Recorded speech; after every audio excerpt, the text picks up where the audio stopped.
l'Université de Lyon, avec aujourd'hui 100 entreprises incubées. Donc c'est important.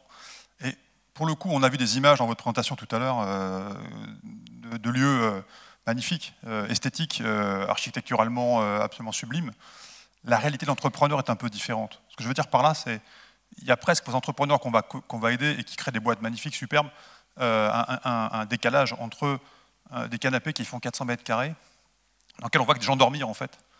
Des cafétérias, on pense qu'en buvant un café, on peut innover et créer. Et je crois qu'il faut revenir aussi à une forme de réalité. Les lieux, bien sûr, il y a un concept en entrepreneur qu'on appelle le situated learning. Ça veut dire qu'on apprend dans une situation concrète. Un entrepreneur, il va dire, bien sûr, c'est bien d'avoir un espace d'échange, d'avoir une cafétéria à côté, de pouvoir avoir une mixité, une diversité. Mais j'ai aussi d'avoir un lieu dans lequel je me construis en tant qu'entrepreneur avec mon équipe, dans lequel on crée une identité. Bien sûr, il faut être ouvert, mais il faut être capable de se resserrer. Il faut être capable d'avoir un lieu tranquille pour passer un coup de fil à San Francisco. Parce qu'on parle en anglais, qu'il faut être concentré. Moi, en fait, quand vous m'avez posé la question quelle est l'école du futur, je me suis dit mais c'est une question auquel on ne peut pas répondre. Parce que, par définition, donc l'idée c'est de dire, mais essayons de regarder un peu en arrière et de regarder comment on voyait l'école du futur il y a quelques années en arrière.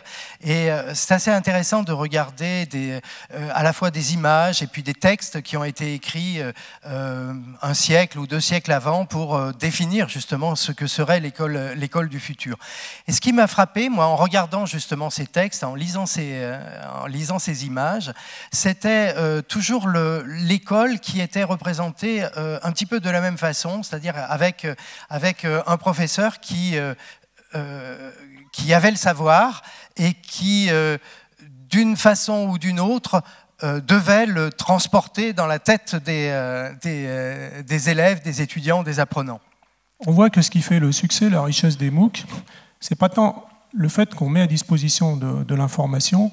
En fait, c'est tous les échanges qui se passent entre les apprenants qui sont actifs sur un MOOC dans les forums où tout le monde se rencontre. Et on voit bien qu'on recrée finalement là une forme de classe virtuelle. Un MOOC, c'est pas seulement des vidéos qu'on regarde, c'est pas seulement des documents qu'on va lire, c'est une communauté que l'on crée autour d'un sujet commun. Et c'est vraiment toute cette richesse qui est extrêmement intéressante parce qu'il y a une grande partie du contenu du MOOC qui se construit pendant le MOOC. Le MOOC, il va y avoir des participants qui sont des experts du domaine et qui viennent là pour aussi apporter leur expertise, leurs expériences, etc. Il y a des gens qui sont novices du domaine et qui profitent justement de tous ces échanges. Et voilà, je crois que le véritable intérêt, c'est dans cette construction commune d'un contenu et qui diffère d'ailleurs d'un MOOC à l'autre. C'est-à-dire qu'on peut rejouer un MOOC, ce qui va se passer est différent.